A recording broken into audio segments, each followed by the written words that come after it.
अब जरा कराची के हालात भी देख लीजिए, कराची का हाल देख लीजिए। Federal B Area, Liaquatabad, Nazimabad, New Karachi, Karachi में एमक्यूएम का मरकज जिला बस्ती, इसके बासियों के लिए बेहतर जिंदगी महज एक ख्वाब बन के रह गई है।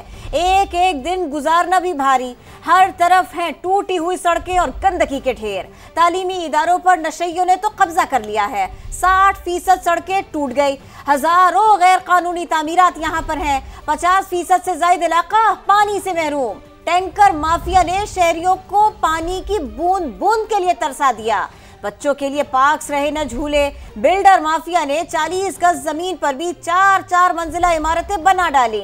खालिद मकबूल सिद्दीकी हो, ख्वाजा इजहारुल हसन हो, ये असेंबलियों में क्या गए, अपने हल्के ही भूल गए। और पीटीआई के अरकान, इनके क्या कहने, ये आए, मौज उड़ाई और चलते बने। सारे की सारी सूरत हाल का जायजा लेंगे मुनीस अहमद अपनी इस रिपोर्ट में।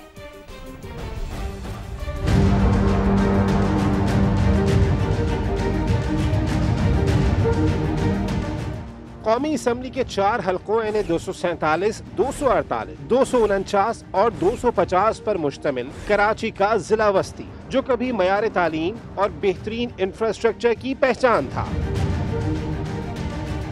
मगर अब तबाहाली का शिकार है। 90 की दिहाई से इस जिले पर एमक्यूएम का राज रहा। सन 2000 से 2017 तक मुत्तहिदा के उम्मीदवार ही यहां से जीते।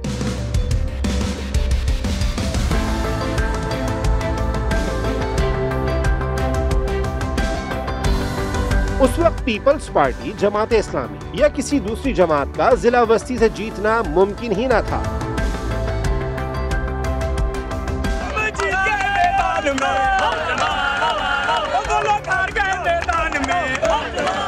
दो 2018 के इंतखाबात में बड़ी तब्दीली आई और पीटीआई ने यहां से मैदान मारा। 2024 के आम इंतखाबात में एमक्यूएम ने दोबारा अपनी रिवायती नशिस्तें जीती।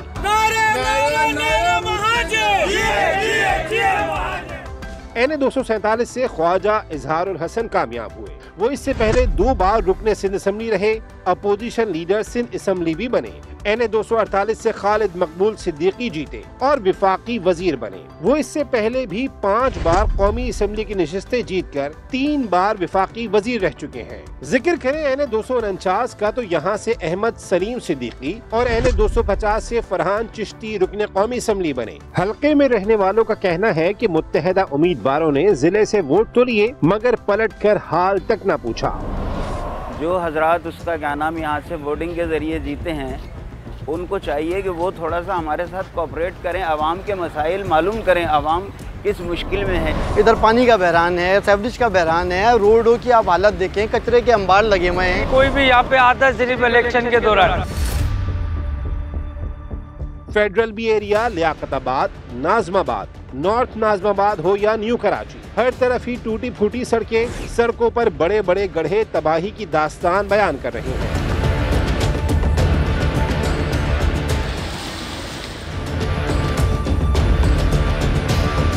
हर तरफ गंदगी के ढेर, सड़कें कीचड़ कीचड़, स्कूल वीरान, दर्जगाहों में नशा करने वालों के डेरे हैं।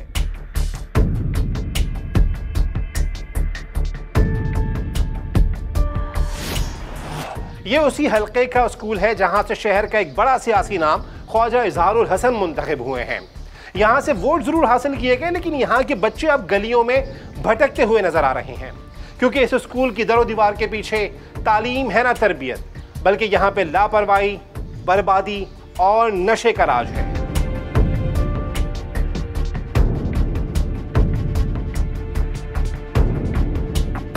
हद तो यह है कि बेशतर इलाकों में पानी की लाइनें सूख चुकी हैं, घरों के नल के सूखे पड़े हैं, मगर अवामी नुमाइंदे मौजों में हैं। सब ये जो है ना अपना देखते हैं, जो साइकिलों पर चलने वाले आज पराडों में, लैंड क्रूजर में घूम रहे हैं, गरीब मर रहा है, मरने दो। ये इलाका ख्वाजा इजहारुल हसन के अंडर में ही आता है। और किसके अंडर में आता है भाई? उन्हीं के अंडर में आता है। वही लेके गए हैं यहाँ से वोट हमारे से, और कौन लेके गया हुआ है? हल्का जो है एमक्यूएम का, ये बॉर्डर एमक्यूएम का है, लेकिन खुदारा इन्हें सोचना चाहिए, इजहार भाई को, खालिद भाई को सोचना चाहिए कि माशाल्लाह इतनी आवाम है आपके साथ खड़ी है, आप आए अपने इलाके के मसाइल हल करें। सवाल ये है कि एमक्यूएम के नुमाइंदे यहाँ से कामयाब तो हो गए, मगर क्या उन्होंने एक वादा भी पूरा किया? समा ने जब आवाम से ये पूछा तो लोगों ने शिकायतों के अंबार लगा दिए। ना पानी का सर्किट है, ना कुछ है, तो हर परेशानी के बारिश है। कारोबार इतना मुतासर हो जाता है कि जिसकी इंतहा नहीं। कोई भी यहाँ पर कोई नोट नहीं करता और ना देखते। हालांकि ये रोड नेशनल हाईवे जा रहा है, बड़े बड़े यहाँ से सबको गुजर होता है, मगर कोई देख के कुछ नहीं करता। जिला बस्ती से MQM ने जन्म लिया, सियासत के मैदान में कदम रखा, कई अशरों तक शहर पर राज भी किया, मगर मुत्तहदा का गढ़ समझे जाने वाले इस जिले में रहने वाले बुनियादी जरूरियात को तरस रहे हैं। ये नजारा MQM के रहनुमा खालिद मकबूल सिद्दीकी के हलके की एक सड़क का है, जो सड़क कम नाला ज्यादा लगती है। पे कचरा इतना कि ट्रैफिक ने हार मान ली और गड्ढे इतने कि जिंदगी रुक सी गई है। सवाल यह है कि यहाँ की मकीनों की जिंदगी आगे बढ़ेगी या फिर यही हालात इनके वोटों का सिला है। खालिद मकबूल सिद्दीकी, ख्वाजा इजहार, फरहान चिश्ती ने अपने हलकों के अवाम से बड़े वादे भी किए, लेकिन आज उन्हीं के हलकों में नाले बह रहे हैं। जिला बस्ती की 60% सड़कें मरम्मत की मोहताज हैं। हजारों गैर कानूनी तामीरात बनाई जा चुकी। 50% से ज्यादा इलाका पानी की अदम फराहमी का शिकार है। जिला बस्ती के इलाके दस्तगीर में लगा नीम का ये दरख्त जिस तरह हरा भरा है, कुछ अर्से पहले तक जिंदगी भी यहाँ इतनी ही भरपूर थी, लेकिन अब बदकिस्मती कहिए या फिर बद इंतजामी, मकीनों की जिंदगी इस बेजान दरख्त की मानिंद होती जा रही है। इसीलिए शहरियों का मुतालबा है कि जिम्मेदारान अपनी जिम्मेदारी बर वक्त पूरी करें, इससे पहले कि पानी सर से गुजर जाए। कौमी असम्बली की 4 और सूबाई असम्बली की 9 में से 8 नशिस्तें हैं MQM के पास, मगर जिला बस्ती के अवाम है बदतरीन हालात का शिकार। शहरी सवाल कर रहे हैं कि बार बार मुंतखब होने के बावजूद अवामी नुमाइंदों ने उनके हालात क्यों न बदले। कैमरामैन फैसल आगाई के साथ मोनिस अहमद, समा, कराची। मोनिस अहमद की रिपोर्ट आपने देखी। कराची का जिला वस्ती मसाइल का गढ़ बन गया है। शहरी पानी की बूंद बूंद को तरस रहे हैं। मकीन कहते हैं कि जिला वस्ती में टैंकर माफिया का राज है। जगह जगह कचरे के ढेर लगे हुए हैं। गलियों में मौजूद सीवरेज के पानी के बाइस मच्छरों की बहुतात है। इलेक्शन के बाद मुंतखब नुमाइंदगान ने पलट कर उन्हें नहीं पूछा। बंगोरिया को आप देखें, लावारिस जो बोलते हैं ना, उसको वो समझा हुआ इस इलाके को। कोई काम नहीं कराता, ना MQM ना पीपल्स पार्टी। वाटर बोर्ड के पास जाते हैं, वाटर बोर्ड कहता है कि जो ना MQM को बोले MQM पानी लेकर आएगी। MQM के पास जाते हैं, वो कहते हैं पीपल्स पार्टी लेकर आएगी। इनके चक्कर में ना इलाके वाले परेशान हो रहे हैं। मेन प्रॉब्लम पानी और सेवरेज है, जो कि हमेशा से यहाँ का मसला ही रहा है। हमारे पार्क थे जहाँ बच्चों का प्ले लैंड तक था, यहाँ झूले लगे हुए थे, मगर अब वो सारे झूले निकाल दिए गए हैं। बिल्डर्स माफिया ने 40-40 गज के ऊपर जो है अपना क्या कहते हैं 4-4 मंजिला बिल्डिंगें खड़ी कर दी। रात में किसी को 3 घंटे पानी आए तो आए, वरना नहीं। टैंकर्स माफिया ने यहाँ पर अपना क्या कहते हैं हिला के रखा हुआ है। खालिद मकबूल सिद्दीकी साहब पिछले साल इलेक्शन में, उन्हें एक बार भी हमने इस इलाके में नहीं देखा। यहाँ की कोई सफाई नहीं कराता बिल्कुल भी। अब अंदर मस्जिद में बैठते हैं, नमाज़ें पढ़ते हैं, लोग इबादत करते हैं, तो यहाँ कुछ लोग आके आग लगा देते हैं ना, तो वो धुआं उठता है, उससे भी नमाजी परेशान होते हैं बहुत ज़्यादा। लियाकताबाद के तो बुरे से बुरे हालात हो गए, क्योंकि हमारे लियाकताबाद में गंदगी का ढेर है। किसी भी गली में आप जाके देख लें, कचरे का ढेर है, गंदगी का ढेर है, गटर के ढक्कन खुले हुए। सीवरेज का इशू हो गया, लाइट का इशू हो गया और पानी का भी ज़्यादातर इशू रह जाता है। हैंड टू हैंड थोड़े अच्छे होना, बेहतरी की तरफ जाना, लेकिन ये बेहतरी की तरफ ये उल्टा बैक जा रहे हैं, रिटर्न जा रहे हैं। कराची का जिला वस्ती, जहां दहाइयों से MQM पाकिस्तान की हुक्मरानी है। हल्के को MQM का गढ़ कहा जाए तो ये गलत नहीं होगा, लेकिन यहाँ के मकीन आज भी कई बुनियादी सहूलतों से महरूम हैं। तकरीबन 38 लाख की आबादी वाला जिला टूटी सड़कें, पानी की किल्लत, सीवरेज के मसाइल और गैर कानूनी तामीरात जैसे मसाइल से घिरा हुआ है। इसी सब के ऊपर बात करेंगे, हमें हमारे रिपोर्टर्स ज्वाइन करेंगे। अजीजाबाद से हमारा साथ देंगे काजी हसन, पापोश नगर से हमें अपडेट करेंगे हफीज बलोच और न्यू कराची से हमें ज्वाइन कर रहे हैं समा के सीनियर रिपोर्टर मोनिस अहमद। मोनिस, ये हल्का 247 है, यहाँ तो बहुत बड़ी आबादी कराची की रहती है और यहाँ मसाइल भी बहुत है। देखिए किरण, बिल्कुल ज़िला बस्ती से कौमी असम्बली का अहम हल्का है ये N247, जो कि न्यू नॉर्थ कराची और अतराफ़ के मुतादिद इलाकों पर मुश्तमिल है। माजी में MQM का गढ़ इसे कहा जाता रहा है। 2018 में ये नशिस्त MQM के हाथ से चली गई थी, लेकिन 2024 में MQM ने heavy weight candidate Khwaja Izharul Hasan की शक्ल में यहाँ पे खड़ा किया और उन्होंने हैवी वेट वादे करके आवाम से यहाँ पे वोट लिए और ये नशिस्त अपने नाम की। लेकिन अब तकरीबन 1.5 साल का अरसा गुजर चुका और यहाँ का जो वोटर है वो कुछ इस तरह शिकवा करता नज़र आता है कि हमारे ख्वाबों की कीमत लगी थी वोट पर, हमारे ख्वाबों की कीमत लगी थी वोट पर, वो भी ले लिया, ख्वाब भी तोड़ दिए। तो ये जो अल्फाज हैं ये सूरत हाल पूरी वाज़े कर रहे हैं, क्योंकि यहाँ पे जो मसाइल हैं वो मसाइल बढ़ते जा रहे हैं, संगीन तर हैं। और मैं अगर आपको मनाजिर दिखाना शुरू करूँ, मैं इस वक्त न्यू कराची की अहम तरीन शाहरा है ये अल्लाह वाली चौरंगी, अल्लाह वाला जो रोड है, मरकज़ी रोड। इधर अगर आप ये कहें कि गड्ढे हैं तो शायद गलत होगा, अगर खंदकें कहें तो शायद गलत ना होगा। इसकी बुनियादी वजह है कि यहाँ पे आम आदमी तो गुजरना महाल ही है अपनी गाड़ी में, लेकिन अगर ख्वाजा इजहारुल हसन भी अपनी लग्जरी गाड़ी में आए तो यकीनन उन्हें तकलीफ़ से गुजरना पड़ेगा। ना सिर्फ यहाँ पे बड़े बड़े गड्ढे हैं, धूल मिट्टी यहाँ पर इतनी है कि खड़ा होना मुश्किल है, कचरे के अंबार लगे हुए हैं, यहाँ के जो मकीन है पानी से, साफ़ पानी से महरूम है। बूढ़ी ख़वातीन हमने देखी हैं जो पानी के उसूल के लिए तगोदो करती नज़र आती हैं। इसी तरीके से यहाँ पे बिजली की लोड शेडिंग इन इलाकों में कुछ ज़्यादा है। गैस यहाँ पे अभी यहाँ पर हम खड़े हुए समय की टीम, तो एक साहब आए बता रहे चार माह से गैस नहीं आ रही है। इलाका मकीन ये कह रहे हैं कि ख्वाजा इजहारुल हसन आए ज़रूर थे इंतखाबात में और उन्होंने वादे खूब किए थे एक मरतबा फिर, लेकिन अब वो वादे पूरे नहीं हो रहे हैं। और ख्वाजा साहब या तो ऐवानों में या फिर तस्वीरों में नज़र आते हैं, हल्के में तो नज़र आते हुए नज़र नहीं आ रहे हैं। इसीलिए जो मकीन है वो बहुत ज़्यादा परेशान यहाँ है। की जो इलाका मकीन है, कि मोने साहब ने बड़ी तफसीलन हमें आगाह किया कि बहुत ज़्यादा परेशान है और उनका क्या कहना है ये भी आपने हमारे नाज़रीन को तफसीलन बताया। एक और कराची का हल्का है 248 और ये अजीज़ाबाद का इलाका है। माजी में MQM का मरकज़ भी यहीं हुआ करता था। काजी हसन हमारे साथ यहाँ पर मौजूद हैं। काजी साहब, क्या सूरत हाल है अजीज़ाबाद में? वही टूटी फूटी सड़कें हैं, पानी की किल्लत है, सीवरेज के मसाइल हैं, इन्हीं मसाइल के दौरान ज़िंदगी गुजर रही है यहाँ के मकीनों की? जी बिल्कुल, जैसे हमारे साथी रिपोर्टर ने अक्सबंदी की और आपको बताया कि हल्का 247 के जो मसाइल थे, उसी तरह कुछ मसाइल यहाँ भी है। महाजिर सियासत का गढ़ समझे जाने वाला जो अजीज़ाबाद है वो आज तबाहाली का शिकार है। और यहाँ से मुंतखब MQM पाकिस्तान के चेयरमैन जो है वो यहाँ से मुंतखब हुए हैं, खालिद मकबूल सिद्दीकी, और उन्होंने वफाकी वज़ीर तालीम का हल भी उठाया है। तो यकीनी तौर पे उनके पास इतनी पावर, इतनी ताकत तो यकीनी तौर पे आम आवाम ये समझते हैं और वाकई में होगी भी कि वो अपने कम से कम शहर तो नहीं अपने हल्के की सूरत हाल को बेहतर कर सकें।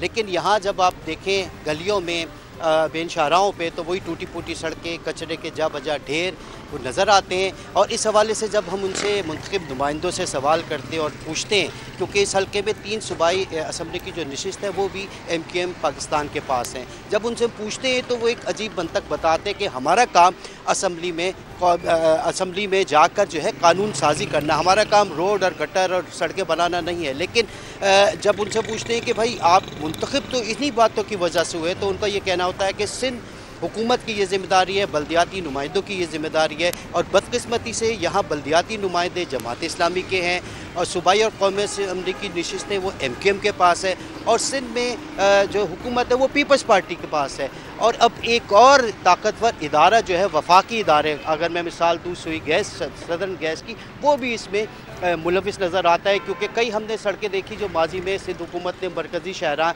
बनाई, लेकिन उसको लाइन डालने की वजह से उसको तोड़ दिया गया, खोद दिया गया और उसको बनाया ही नहीं गया। लेकिन माली बेज़ाब्तगी और माली जो मसाइल है उस हवाले से वफाकी इदारों ने पैसे भी दिए टाउन को, लेकिन मसाइल जो है वो हल होने का हमें यहाँ नाम मसाइल जू के तू खड़े हुए हैं। हफीज़ बलोच, पापोश नगर में आप, हल्के के मसाइल वहीं के वहीं हैं, मज़ीद मामलात बिगड़ते चले जा रहे हैं, नीयत नहीं है, ताकत नहीं है, फुर्सत नहीं है। यहाँ का वोटर ऐसे ही रो रहा है जैसे दीगर हिस्सों का हाल है कराची के। जी बिल्कुल, जैसे मोनस और काजी हसन ने बताया है, बिल्कुल वैसे ही यहाँ के वोटर्स भी रो रहे हैं कि 2000 के इंतखाबात में जिनको उन्होंने वोट दिया वो मुड़कर यहाँ पर नहीं आए। इन्हें 250 में आम इंतखाबात 2024 में मुत्तहिदा कौमी मूवमेंट के फरहान चिश्ती यहाँ से कामयाब हुए हैं। कैमरामैन अशरत से मैं कहूँगा कि वो दिखा सकें।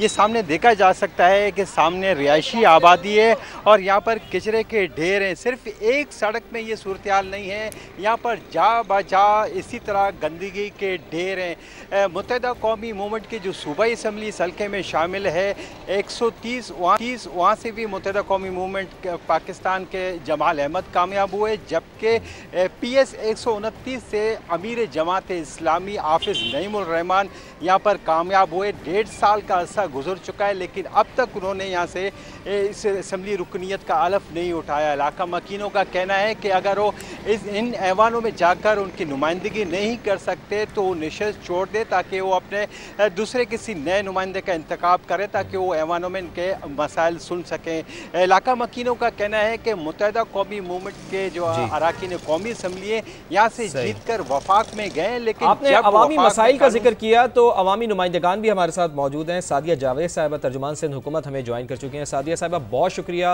आपका वक्त देने के लिए। कराची का ये एक ज़िला हम अभी कवर कर रहे हैं, ज़िला वस्ती की हम सूरत हाल दिखा रहे हैं, जहाँ पे बेजा मसाइल हैं, पानी की किल्लत है, सीवरेज के मसाइल हैं, गैर कानूनी तामीरात हैं, जगह जगह कचरे के ढेर पड़े हुए हैं। ऐसा लगता है कि शहर कायद तो बिल्कुल मसाइलिस्तान बनता जा रहा है। क्या वजह है कि सिंध गवर्नमेंट भी कोई तवज्जो नहीं दे रही है? आपके रिपोर्टर्स ने दिखाया, मैं बहुत सारे इस मामले पर शो कर चुकी हूँ। दोनों जमातें, जमात इस्लामी और MQM दोनों दावा करती हैं कराची की नुमाइंदगी की। और आप देख रहे हैं कि ये जो ज़िला सेंट्रल है इसके MNAs और MPAs MQM से ताल्लुक़ रखते हैं, और इसके तमाम के तमाम टाउन्स जो हैं वो जमात इस्लामी के पास हैं। इसमें 5 टाउन्स हैं डिस्ट्रिक्ट सेंट्रल में, और वो पांचों के पांचों जमात इस्लामी के पास हैं। जहाँ तक रोड के मामलात हैं, गलियों की खुदाई के मामलात हैं, सुई सदरन गैस से इन लोगों ने मुआहदा किया। रोड कटिंग की मद में उन्होंने इनको पैसे दिए, पैसे विड्रॉल भी हो रहे हैं, लेकिन अवाम परेशानी में है। हम इस मामले को देख रहे हैं। फेडरल गवर्नमेंट से MQM के जो MNAs हैं वो भी कुछ फंड इस ज़िले के लिए लाए, लेकिन वो फंड कहाँ जा रहा है, कहाँ लगाया जा रहा है, वो किसी को नहीं पता। और अगर इन इलाकों में कोई मेयर कराची काम शुरू कराते हैं तो एतराज़ात शुरू हो जाते हैं, शोर मचता है, प्रेस कॉन्फ्रेंसेस होती हैं और सिंध हुकूमत पर कि जी हम कोई काम नहीं कर रहे, हम करप्शन कर रहे हैं के इल्ज़ामात लगाए जाते हैं। और इनको अवामी मैंडेट मिला है। मैं हाफिज नईम साहब से कहना चाहती हूँ कि वो अमीर जमात इस्लामी हैं।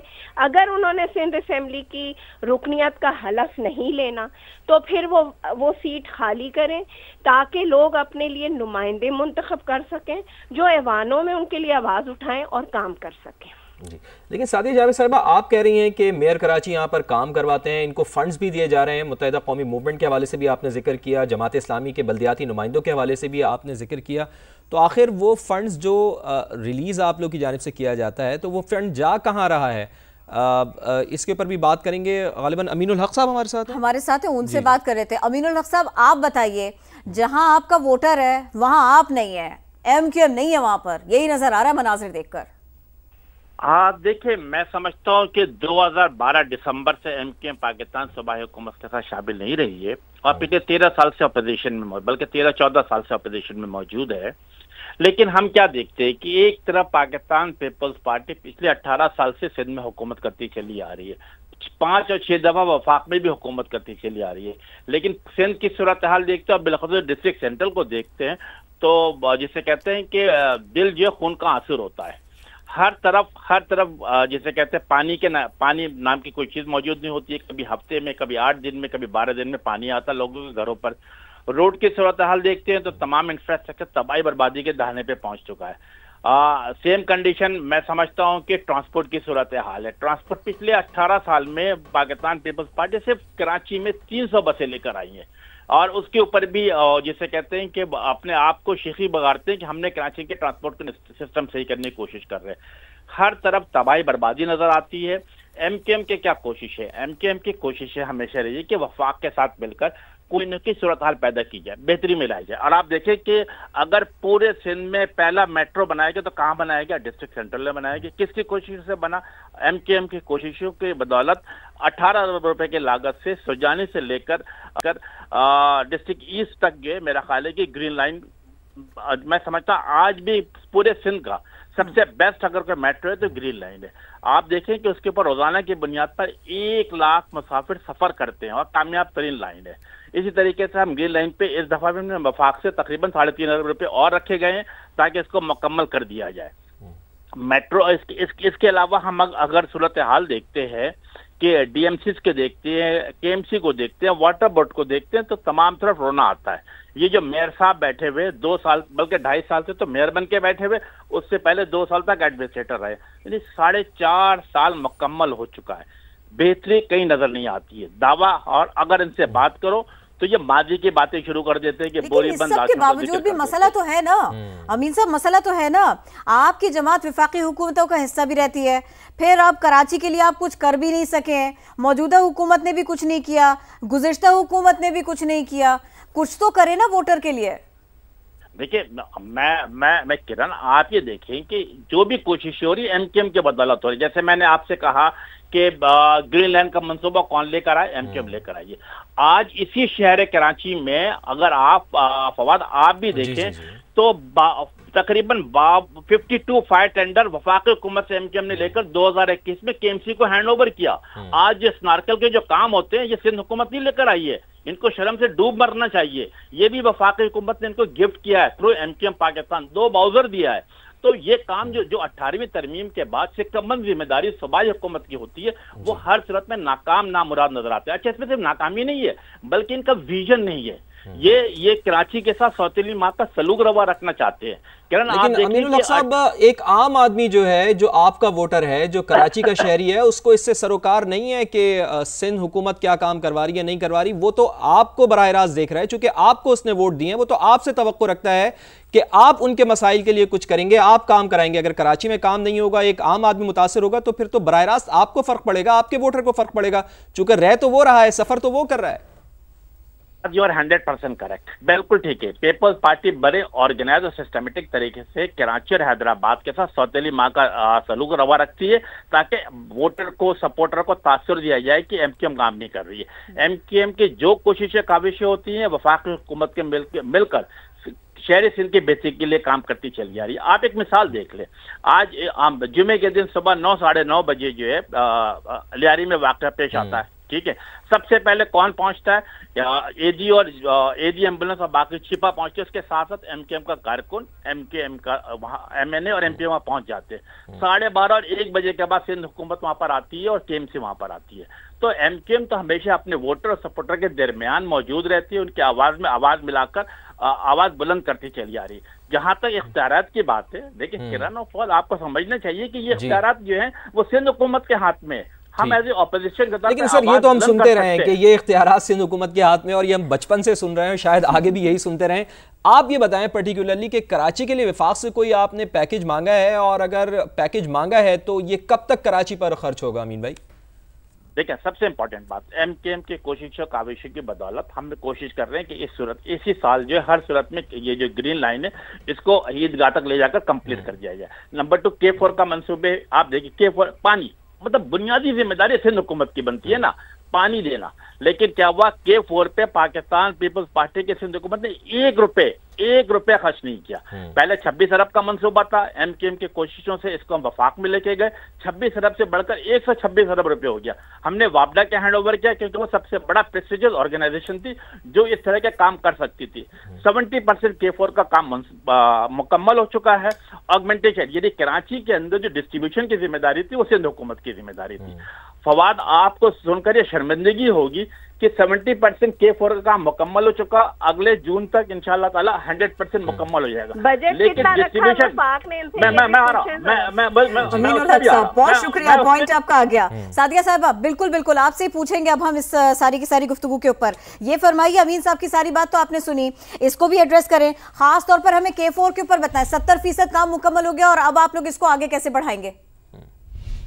कराची में पानी का मसला ये बरसर इख्तिदार रहे हैं, केएमसी और सिंध हुकूमतों का वो हिस्सा रहे हैं, विफाक का ये हिस्सा रहे हैं। इनसे सवाल ये पूछें कि फेडरल गवर्नमेंट ने इस साल बजट में जिस काबीना ने मंजूर किया है उसका ये हिस्सा है। खुद अमीनुल हक एमक्यूएम छोड़ दें, खुद जाती तौर पे इनसे पूछें कि इन्होंने जब उन्होंने बजट मंजूर किया तो इन्होंने डॉक्यूमेंट नहीं देखा था कि 3.2 बिलियन उसके लिए पैसे हैं, वो आटे में नमक के बराबर हैं, वो मंसूबा इन पैसों से पूरा नहीं होगा, ये गलत बयानी है। सिंध हुकूमत ये कहते हैं कि जी ऑक्यूमेंटेशन का काम सिंध हुकूमत ने करना है।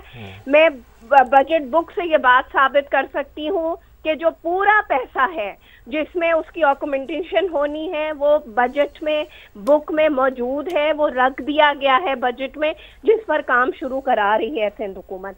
अच्छा, कहते हैं पानी का मसला, हब डैम में जो 55 साल पुरानी पानी की लाइन थी जिससे 100 MGD कराची को पानी मिलना चाहिए था, वहां से हार्डली 55 MGD पानी मिल रहा है। मेयर कराची की बदौलत नई लाइन डाली गई जो इस साल ही पानी कराची को सप्लाई शुरू कर दी जाएगी। जो पुरानी लाइन है उसकी मुरम्मत की जाएगी और पानी का फेडरल गवर्नमेंट से कहा जाएगा कि जी हब डैम से हमारे पानी के सोर्सेस को बढ़ा दिया जाए, क्योंकि 100 MGD पाकिस्तान कराची के पानी का हिस्सा है। अब ये बात करते हैं। अच्छा, अब ये कहते हैं कि जी कराची का इंफ्रास्ट्रक्चर हमने तबाह किया। माजरत के साथ कराची का इंफ्रास्ट्रक्चर हमने नहीं तबाह किया। आज जो कराची में कमर्शलाइजेशन की वजह से इलीगल कंस्ट्रक्शन है उसमें इनका और जमात इस्लामी का सबसे बड़ा किरदार है। इन्होंने इजाजत दी कि कराची में पोर्शंस और कमर्शलाइजेशन की जाए। नहीं, सादिया जावेद साहब कैसे इजाजत दी? वो तो SBCA इजाजत देता है ना, मैं जरा सिर्फ समझना चाह रहा हूँ कि इन्होंने कैसे इजाजत दी। देखें, सिंध उस वक्त का जो लोकल गवर्नमेंट सिस्टम था, जो एक डिक्टेटर की मरहूने मिल्लत था, पहले जमात इस्लामी, उसने उस वक्त के मेयर नेमतुल्लाह खान साहब ने काउंसिल से पास कराया कि कराची की तमाम शाहराहों को कमर्शलाइज किया जाए। जब आप मुझे बताएं 100 गज की जगह को आप कमर्शलाइजेशन की तरफ ले जाएंगे और ये बिल्डिंग्स खड़ी की जाएंगी तो ना कराची का पानी कोई पूरा कर सकता था, आपके पास प्लान तो था ही नहीं। और उसके बाद नॉर्थ नाज़िमाबाद और ये जो डिस्ट्रिक्ट सेंटर है, यहाँ सब लीज के नाम पे पोर्शन की इजाजत दी गई। यानी दावे आपकी जानिब से भी किए जा रहे हैं, इल्जामात आपकी जानिब से भी MQM पर लगाए जा रहे हैं और MQM की जानिब से आपके ऊपर भी इल्जामात लगाए जाते हैं कि आप कोई काम वहाँ पर नहीं कराते, और आप ये कह रही हैं कि हम अगर काम कराने की कोशिश भी करते हैं तो हमारे ऊपर करप्शन के इल्जामात लगा दिए जाते हैं। सादिया जावेद साहिबा, बहुत शुक्रिया आपके वक्त के लिए। अमीनुल हक साहब, आपका भी बहुत शुक्रिया। और हमारे रिपोर्टर्स मौजूद थे जो हमें मुसलसल सूरत हाल से आगाह कर रहे थे। ज़िला वस्ती की मोनिस अहमद हमारे साथ मौजूद थे, काजी हसन साहब मौजूद थे, हफीज़ बलोच हमारे साथ मौजूद थे। आप सबका बेहद शुक्रिया।